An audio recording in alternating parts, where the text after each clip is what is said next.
6:04 on a Friday morning. Happy New Year. It is great to be back on KCMO Talk Radio 95.7 FM. You can always stream us to get the new year started at KCMOTalkRadio.com and always on the iHeart TuneIn and KCMO Talk Radio apps. I love the new year. I realized this last night when Kate and I were talking. It was New Year's, of course, prepping to go back to work. I said to her, I absolutely love New Year's. Not because I'm going out getting smashed on New Year's Eve. Those days are long gone. I was on the couch by 8:30 flipping through Anderson Cooper and Andy Cohen and, what's his name? Ryan Seacrest, who looks like he got a facelift. I mean, that's what I was doing by 8:30, maybe 8:45 on New Year's Eve. But I do like the idea of looking back on the year that was and saying, where did I come up short? Where can I do better? What do I want my resolutions to be? Not that I'm a resolution guy where I sit here in like late March and say, oh, man, did I keep to that resolution I set 3 months ago? It's not about that. It's just a chance to reset. It's like, you know what I'm going to do today? And I'm going to feel really good about it. And maybe this is just like part of getting older. I use that word loosely, but I don't know. Maybe it is. I'm going to clear out my email inbox today. I'm going to get a fresh start on those 892 emails I've got sitting in my inbox, John. And tomorrow you're going to need one. You're right, because I got another 892 coming my way by the end of next week. That's the problem. Who needs to play an online game when you can just delete emails for fun, right? It used to be Minesweeper when we were younger. Now it's all about just deleting emails. You're right. My goal is to get myself under 1,000 on my Gmail. I think we need to patent a program that plays little theme music like a game as you do it. That's a little more entertaining and gets you into it. Oh, that's great.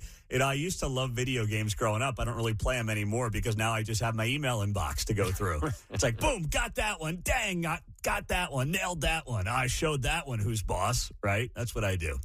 But, from everything from health-wise to spiritually to being a husband to being a parent, where did I come up short in my mind? What can I do better? Health-wise, I consider myself a pretty healthy person, but what can I do better on that front? It's just a nice reset. So I hope that you had the opportunity to do that over the last 48 hours. If you haven't yet, maybe you get a little inspiration as you get going here on a Friday morning and say, I'm going to find that one thing. Don't be the person that sets 10 resolutions and then by January 15th, you're like, I can't do any of this. And then you start beating yourself up and you feel like a total fool. Don't be that person either, because then you're just going to get down on yourself. I never have this stuff written down. I just think about what can I do better and how can I be better? And then hopefully it kind of carries me through the new year. Whether it's sleeping a little more, being in bed by a certain time. I mean, in our line of work, that's kind of important. Health-wise, what can you do a better job of? Just little things. Don't put too much pressure on yourself because then you're going to come up way short. But it is absolutely outstanding to be back. Thank you to the fill-in hosts who helped us out over the last week. From Patrick Toohey to John Whitmer to Paul Gallant. You heard many folks as well filling in for Keatsman over the last week. Miranda Kahn, Nikki Vivas, Chris Kamler. Thank you to all of them for being a part of the show and the station over the last week or so, giving Keatsman a little time off, myself as well. But I'm glad that we're back, as much as I do miss waking up and seeing the girls. I never obviously do that outside of the weekends. And to see the girls, and of course, I mean Kate and all three daughters at that point. And Woody, too. I miss waking up and seeing Woody. Normally, I'm leaving in the morning, 4 or 5 o'clock in the morning, and he's just out cold.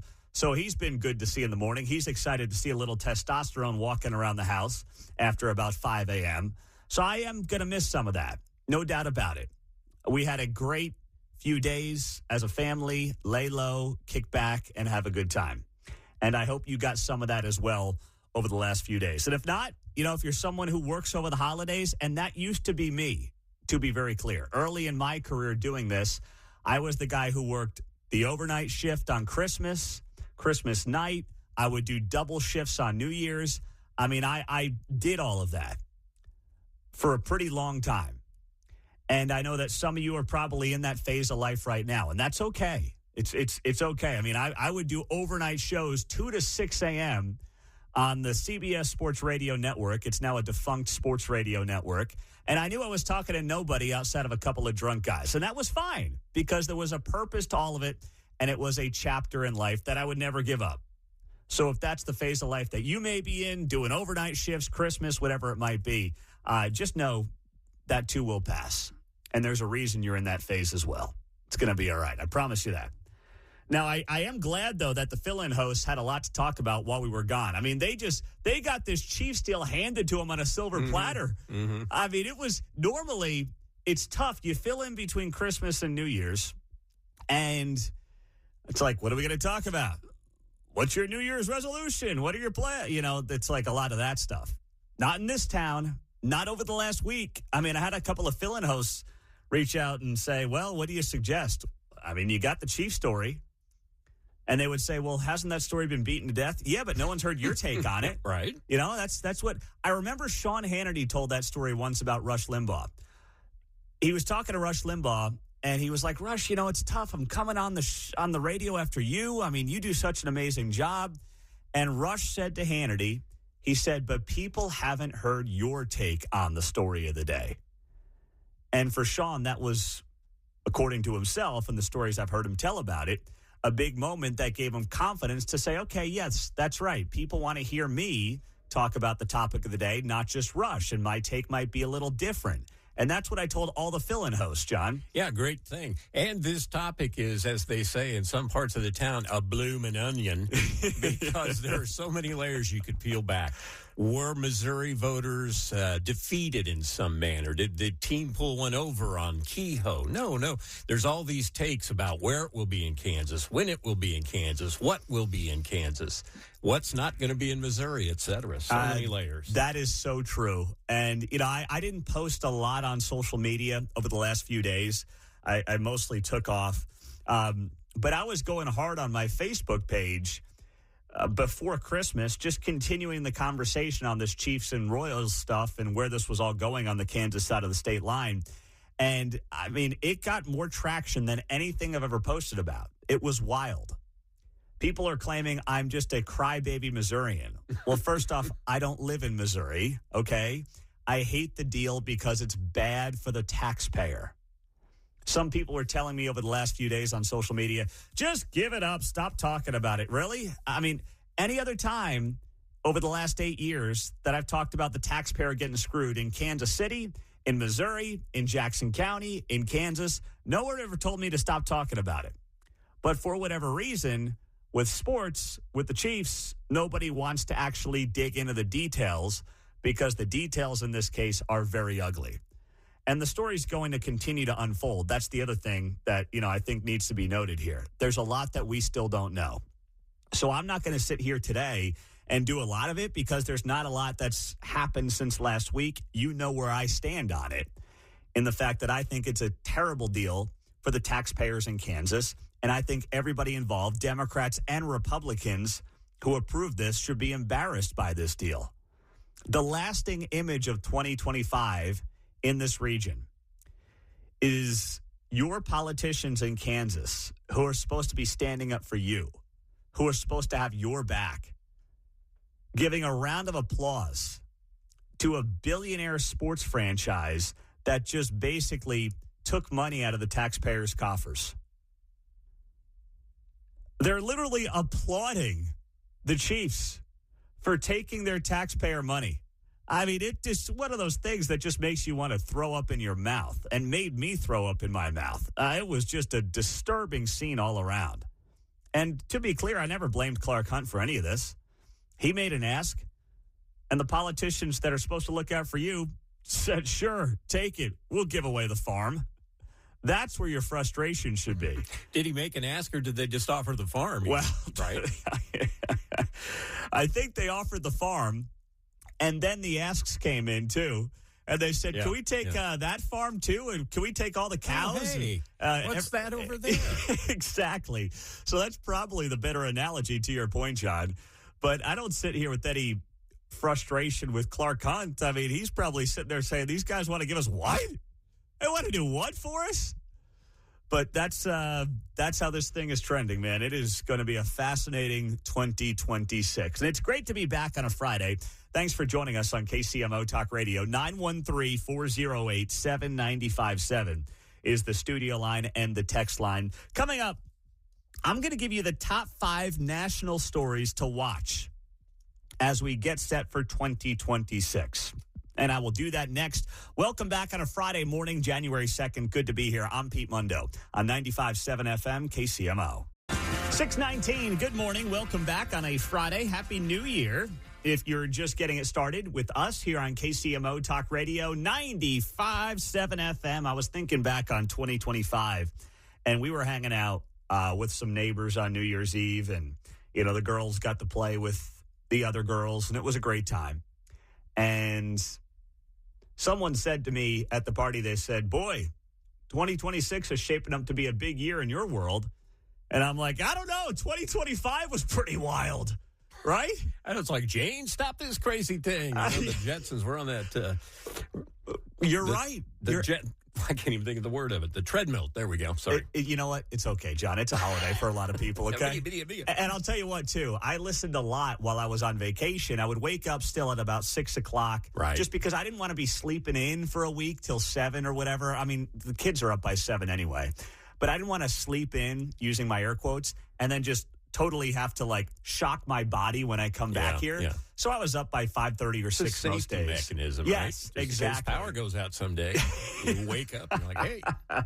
You're right about that.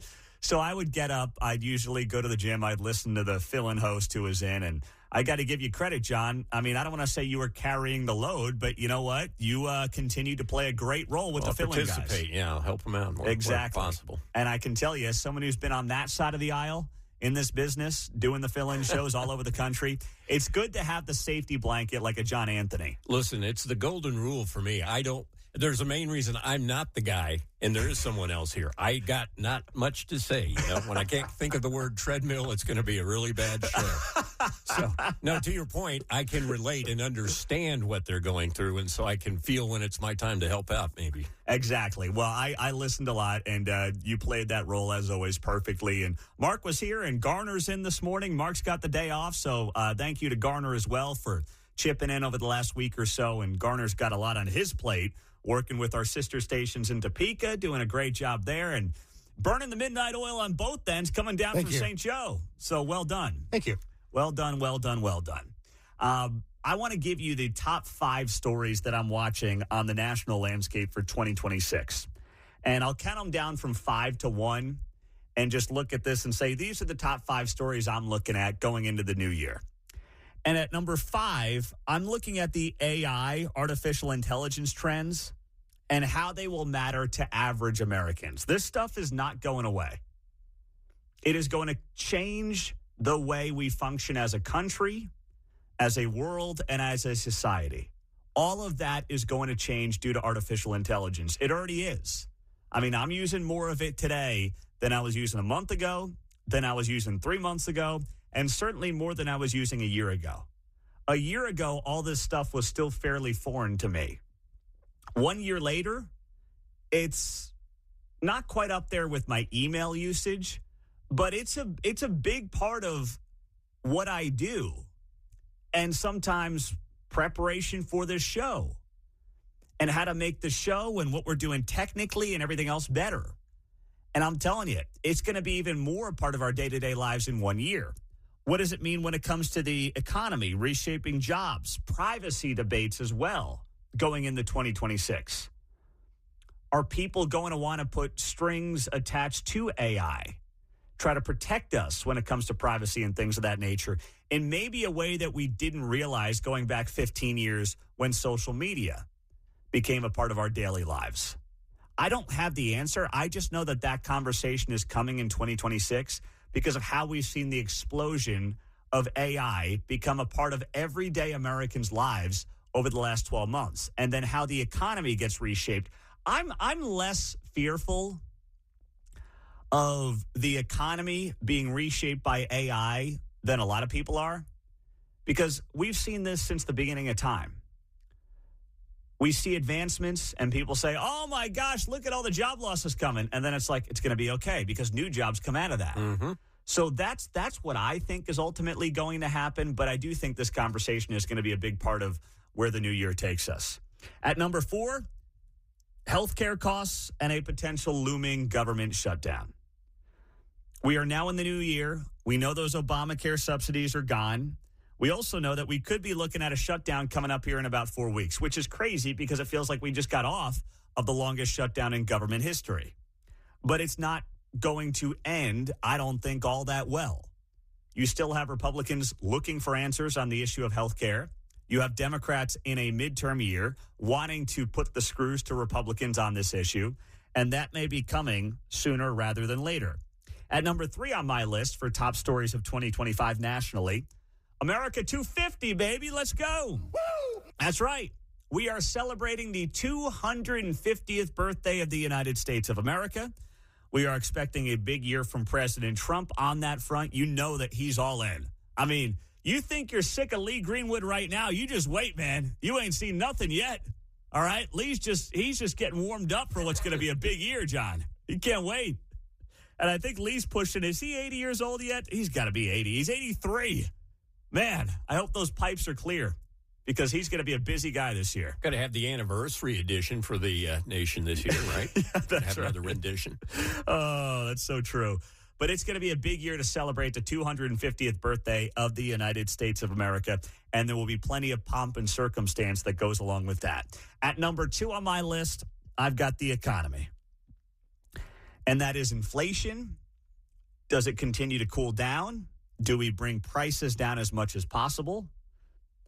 The Fed, what does the Federal Reserve do? Who becomes the new Fed chair after Jerome Powell, who's going to be done here in the next few months? And then what does that mean for interest rates? And how do interest rates and potential changes to interest rates impact the economy? Does the president get his wish? Do we cut interest rates? And does that potentially then spike some inflation, which we don't want to do right now after the last half decade? All those questions are out there and will play a big role in my number 1 story to watch in 2026 nationally, and that is the midterms. Democrats are eyeing the House. I think they're in a great position to flip the House of Representatives from Democrat or from Republican to Democrat. The Senate's going to be more difficult. But if Democrats get their wish and win the House, you and I know it is going to be impeach, impeach, impeach Trump for the next 18 months. So what he does, what his party does over the next 9-10 months will play a big role in how his final 2 years play out. Those are my top 5 stories nationally to watch in 26. I'll give you my top 5 stories for Kansas City coming up at 8 o'clock this morning. As for New Year's resolutions, I've got one that the president is not making coming up next. So there was a big piece in the Wall Street Journal. By the way, Happy New Year. Welcome back. It is great to be here with you on a Friday morning on KCMO Talk Radio. Hopefully you got some time off over the Christmas, New Year's break. And I know for a lot of people, today is still a vacation day for many. Maybe it's a company holiday. It is here at Cumulus. But I said, you know what? I'll come back on Friday. I've got things to do before the weekend anyway, just running the station. And I can use the day somewhere else if I so choose to. And I figured today would be a great day to come back. We'll talk a little football with Kendall Gammon here in a half hour. Mark Falter on the markets at 8:30. Tony Bateo of Tony's Kansas City will be on the show at 9 o'clock, John. Working today is kind of like that if a tree falls in the forest and no one's there to hear it, right? Yeah. Because you can get a lot done in here, and it's almost like a day off. Well, you're right about that. Or there's no obstacles, right? That's the beauty. I started off the show saying I love New Year's because I kind of get to hit the reset button on things. I also clear out my desk, all the junk that I accumulate over the last year. I just go through and I say garbage, garbage, garbage, garbage. Not that I'm a hoarder, but I am somebody who typically will save something because I think I need it. And then it's like going through your closet and they say, if you haven't worn something in like 6 months, then donate it. I kind of do that in my office. I go through all these drawers. I'm like, well, I forgot I had this, so I don't need it. So throw it out. We acquire things in this business through promotions and things cross your desk. You're like, hey, what can I do with this? Maybe I'll put this aside. And then you get to the end of the year and go, oh, whoops. One day I'm going to show on social media, maybe, all the C-list politicians who drop off their books here at the radio station. And maybe, well, I can't do that because then I'm going to roll them under the bus in the process. But it's amazing how many guys and gals just write books. And I'm like, do you really think anyone wanted to read your book? And then they send it to the radio station. And I'm like, what am I supposed to do with this? I mean, I've got I could retire tomorrow and I wouldn't be able to read in 2 years the amount of books that I've been given by random politicians over the last several years. I don't have time to do it or, frankly, any interest in doing it, to be honest. Yeah, there are tons of them to work through, right? Yeah, there's just too many, man. Actually, just general topics, the kids' books topics, there's like thousands and thousands. You're right about that. It's just, it's too much. I can't do it. I just can't do it. So yesterday, the Wall Street Journal kicked off the new year with a piece about Trump because, of course, New Year. And I know that, people think of the Wall Street Journal. They don't think of it like the New York Times necessarily. Their editorial board with the Wall Street Journal does lean right. But when it comes to the news, as I put up my air quotes, a lot of that still does lean left of center. Leans right when it comes to money. Yeah, exactly. Yeah. Exactly. When it comes to free markets, they'll lean right. When it comes to Wall Street, they'll lean right. Everything else, they'll lean left. So they wrote this big piece about Trump, and the headline here is, as signs of aging emerge, Trump responds with defiance. In an interview, the president says he has not taken advice from his doctors and regrets getting advanced imaging. So the piece starts off noting that President Trump is taking more aspirin than his doctors recommend. He briefly tried to wear compression socks for his swelling ankles, but stopped because he didn't like them. And he regrets undergoing advanced imaging because it generated scrutiny of his health. So first off, I'm looking at the piece and I'm like, okay, listen, Trump's 79. He's the oldest man to assume the presidency. And naturally, at 79, when you have the most stressful job on the planet and the most taxing job on the planet, when done right, not done like the last guy. Come on, man. But when done right, it's going to take a toll on your body. Even though Trump comes off 10 years, 15 years younger than he is, the reality is the guy's closing in on 80. Just a fact. And I don't hate this piece being done, to be clear. I just wish that over the last 4 years, when there was another guy there who was showing clear signs of mental ineptitude, we had half the amount of coverage on his health as we had on the current guy. It's weird, the hours at the Department of Presidential Health. It's kind of like a doc in the box. There might be somebody there that can help you, maybe not. So as we start the new year, if you're wondering what Donald Trump is not going to have as a New Year's resolution, it's exercise, okay? If you thought you were going to teach that old dog new tricks, that ain't happening. The Wall Street Journal notes here, Trump is not interested in an exercise routine other than golf. Okay. By the way, if you're riding the cart and not carrying your bag, it ain't exercise. Let's be clear. As someone who likes golf, doesn't play a lot of it anymore, just because, life, kids, things like that, used to caddy back in college, and I'd be strapping on 2 bags and running all over the place. Like, that's exercise. You throw 2 bags on either shoulder. You chase golf balls. You got a guy, one guy's in the left rough, the other guy's in the right rough. You got to split the bags, run across the fairway, the whole deal. That's exercise. I love Trump, but you see the guy golf, he basically pulls his cart onto the green, which I guess when you own the course you can do, but that ain't exercise. The Wall Street Journal says here, a quote from Trump, "I just don't like it," meaning exercise. "It's boring. To walk on a treadmill or run on a treadmill for hours and hours like some people do, that's not for me." Okay, man, I get it. But the thought that you can only get exercise by running for hours on a treadmill, I think Trump actually could use exercise because then he would get his energy out. The guy's got so much energy, and I say this as a compliment to him. The guy's got so much energy that if he exercised, he might not feel the need to, let's say, send posts about Rob Reiner out to the world because he would be channeling his energy to exercise. And I'm not expecting that to change for a 79-year-old man. But I will play sideline doctor here, if you want, and say, you know what? I think it actually would be beneficial for him, not just physically, but also how he does his day job here. Channeling your aggression is good. Yes, yep. Exactly right. So Trump's physician said the president uses aspirin for cardiac prevention. He said Trump takes 325 milligrams of aspirin per day. I don't know if that's a lot or a little, but it says here a low dose of aspirin, most commonly 81 milligrams, according to the Mayo Clinic. I take an 80, a low grade every day. You do? Just okay. one. Okay. Yeah. Well, and they said low grade, not don't take them full aspirin. Trump's 4XU, John. Yeah. That seems like kind of a heavy load. It's a bit much. It's not good for him. No. Over a sustained period anyway. Trump says here, they'd rather me take a smaller one. I take the larger one, but I've done it for years. Of course he does, right? I can take the big one. And he says this is what causes the bruising that has been on his hand, which has driven conspiracy theorists kind of nuts. So Trump says he applies makeup to his hands after he gets whacked again by someone, saying that, I have makeup that, is easy to put on and it takes about 10 seconds, adding also he's never been a big sleeper. Sleeping is a particular issue aboard Air Force One, where Trump keeps his advisors awake, according to aides. I can see the staffers being like, can I just get 15 minutes of shut-eye? And Trump's like, nope, you get over here. We're putting together a Truth Social post, man, all right?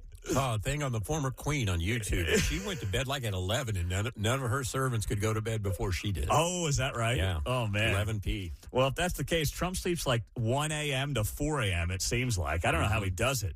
But he just, it's unbelievable. But this piece, I don't hate the Wall Street Journal writing this. I think it's important to understand. And by the way, Trump gave them an interview, so he talked to them about this article. It wasn't like some just direct hit piece on him.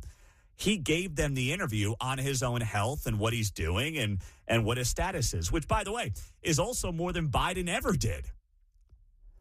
So the media had no interest in Biden's health, and Biden would have never granted them this kind of access. So I don't mind, this conversation being had. I just wish we had half the scrutiny during the last 4 years that we've had over the last 12 months or so here. You know what? I'm going to go back to a point that you've made many times on the show. Why should we even have this conversation? We've got people that are too old running the deal, right? That's true. That's another show. That is another show. I still would put an age limit on being the president. Right, and then maybe this is unnecessary. I would say, you know what, 75, you got to be done by 75. If we have an age minimum at 35, we need an age maximum at 75. If you could fish at a county pond without a license, you're too old. Yeah, that's right. But it wraps up here, the article talking about Trump's diet. Trump says he hasn't made any changes to his diet. In a podcast interview in October, Republican National Committee Chairman Joe Gruters described being shocked by Trump's eating habits when they traveled together during the campaign. While flying to a campaign event, according to Gruters, Trump consumed French fries, a McDonald's quarter-pounder hamburger, a Big Mac, and a Filet-O-Fish. We have pizzas, we have 300 hamburgers, many, many French fries. Well, John, I'm blushing, Pete. I know. Big Mac and a filet. Holy smoke. And, if there's anyone who loves himself a Filet-O-Fish around here, it's John Anthony. Absolutely, but never paired with a Big Mac. That's a tough 1-2 punch right there. Which one would you eat first, the Big Mac or the Filet-O-Fish? I love the fish, so it's probably last, but yeah. I don't know. I'd just seriously, dude, how much am I getting paid? Right? Yeah. Something for the effort. Oh, man. Trump said he has plenty of energy. He credits that to his parents, he told the Wall Street Journal in this article, who he said were energetic until their old age. It goes to show you, too, a large part of this is genetics, okay? I mean, we all know people who did everything right and dropped dead at 60, and then people who haven't lifted a finger exercise-wise and are 92 years old. We all know who those people are. Genetics, you're right, is a big part of the equation. And it does seem like Trump does have that going for him. And with that, he is blessed as we go into 2026. The 6 at 6, top 6 stories in the 6 o'clock hour. we will get to coming up here on KCMO Talk Radio 95.7 FM. It's great to be back on a Friday morning on KCMO. Boy, Bill O'Reilly just taking a big steamer on one of his own employees. Not the kind of content I realized I needed on a Friday. Happy New Year. Welcome back. Do you hear that? Bill's like, I got this guy who works for me, and he doesn't care about what happens in his country, and I can never be friends with him. Okay, but he employs him. All right, go figure. All right, we got to get Bill on here at some point in the next couple of weeks to preview what's to come in 2026. In the meantime, what's to come here in Kansas City is figuring out what the future is of Arrowhead Stadium. And, I know that Quentin Lucas is trying to figure out what to do here to salvage his own reputation and salvage what it looks like is going to be a graveyard of sports complexes before long. Chiefs are leaving for Kansas. Royals, of course, are expected to leave as soon as they possibly can. They just got to figure out where. Well, the mayor suggested that he sees Kauffman Stadium being torn down, but Arrowhead remaining. He told Fox 4, quote, "We do still have active bids for the Women's World Cup and World Rugby in 2031 and 2033 using Arrowhead Stadium as the location for both. Beyond that, the mayor says Arrowhead will compete for concerts and other events with the new Chiefs Stadium in Kansas, and smaller venues like T-Mobile and the new Morton Amphitheater set to open up this summer in Riverside." Okay, this is a total loser mentality. You're telling me that the Beyoncés of the world, the Kenny Chesneys of the world, the Morgan Wallens of the world, and their promoters are going to say, you know what? Forget that new $4 billion stadium, that new shiny building over in KCK.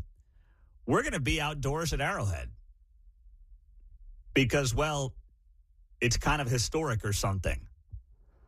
Listen, I have been as critical of this Kansas deal as anybody in Kansas City media, and I believe it deserves an enormous amount of scrutiny. I believe the politicians totally sold us down the river. However, if and when this stadium does get built, and there's no reason to believe at this point that it won't get built, you really think that the top music tours are going to go to Arrowhead over the $4 billion domed stadium?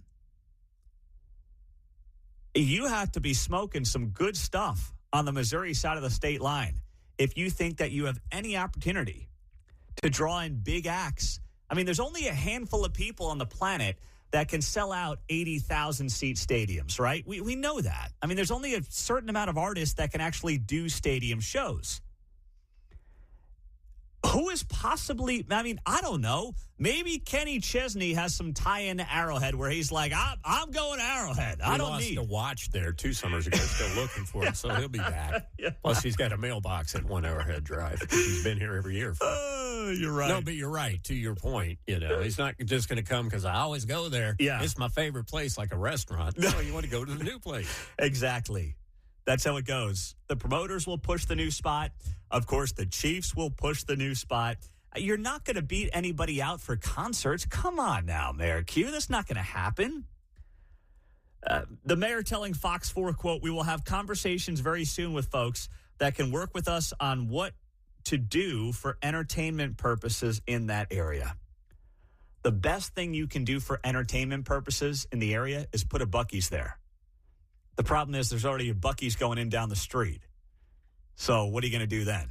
I used to joke when the Chiefs were poor, we could always flood the place and have mock naval battles.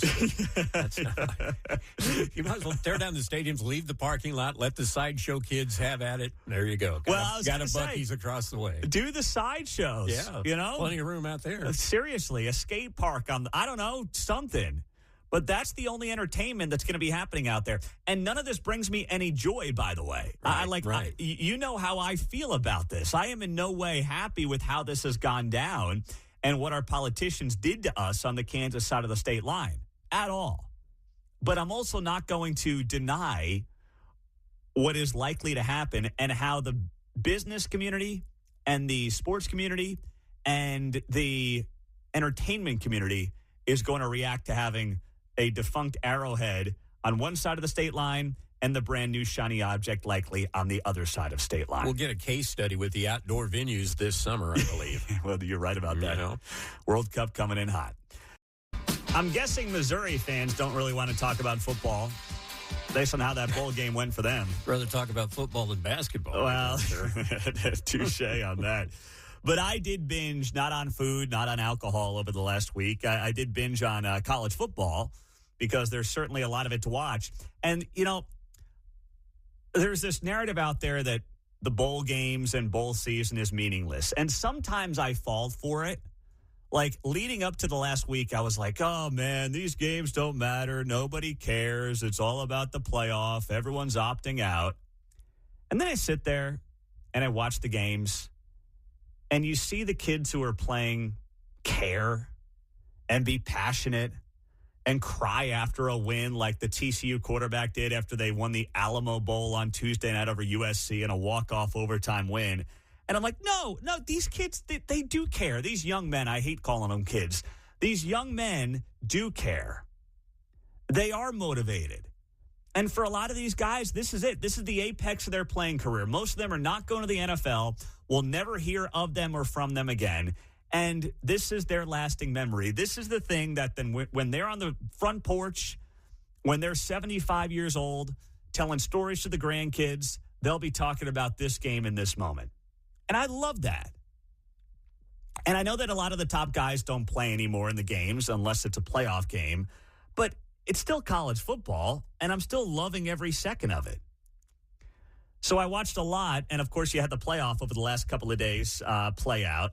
And the big takeaway there is that the bye in the 12-team college football playoff has been a disaster for the teams that get the bye.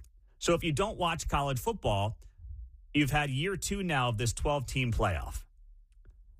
And the top 4 seeds get a bye, like in the NFL where the number 1 seed in the AFC and the NFC gets a bye in the first round of the playoffs.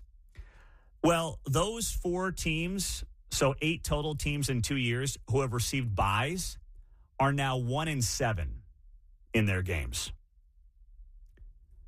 That is disastrous. And it's believed to be in part because they haven't played in a month. You know, they haven't played in many cases since their championship game, which was the first Saturday in December.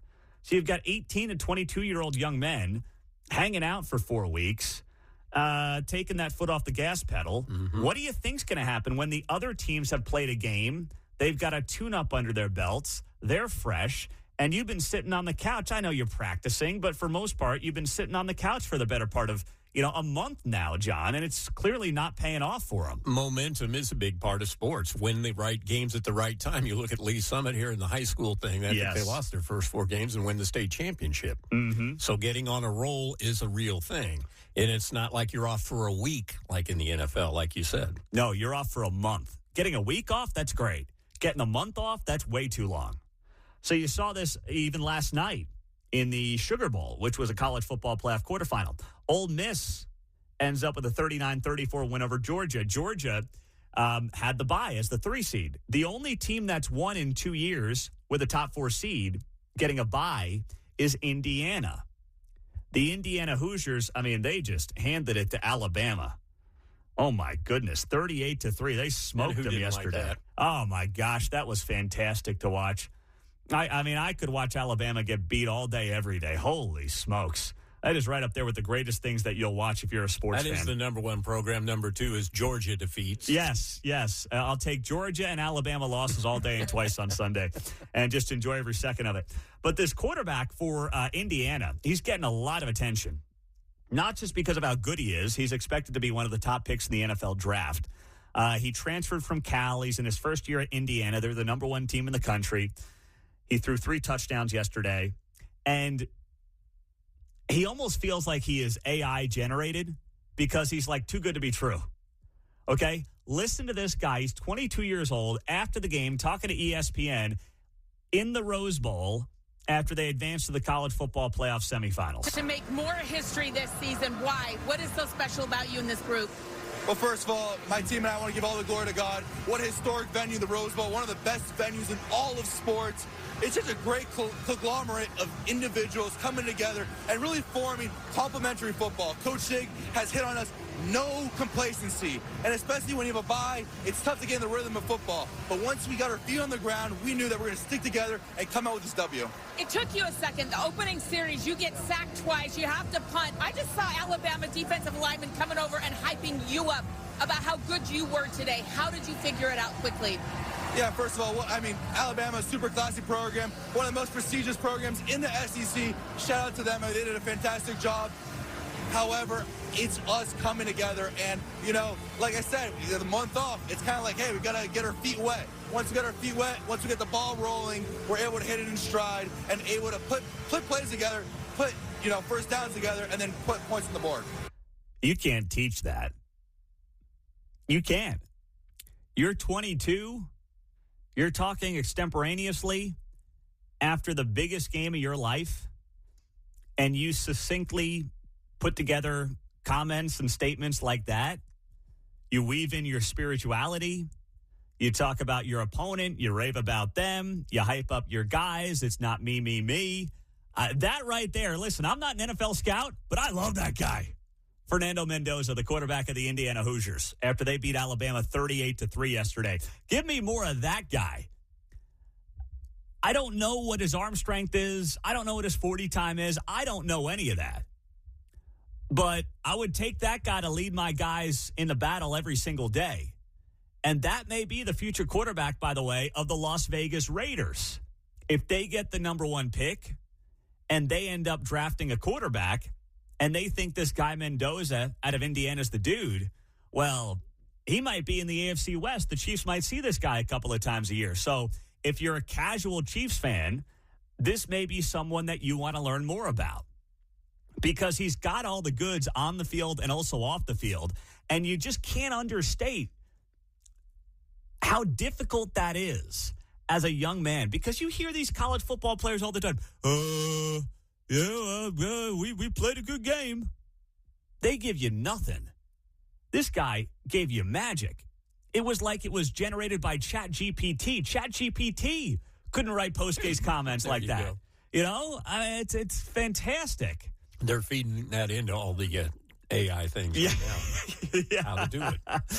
Oh, gosh. And then there's Greg Sankey, the SEC commissioner, who's probably crying in his own tears this morning, which he should be. The guy once said the SEC should get 7 teams in the playoff. I think the SEC is now 3-8 in bowl games, including the Alabama blowout loss yesterday.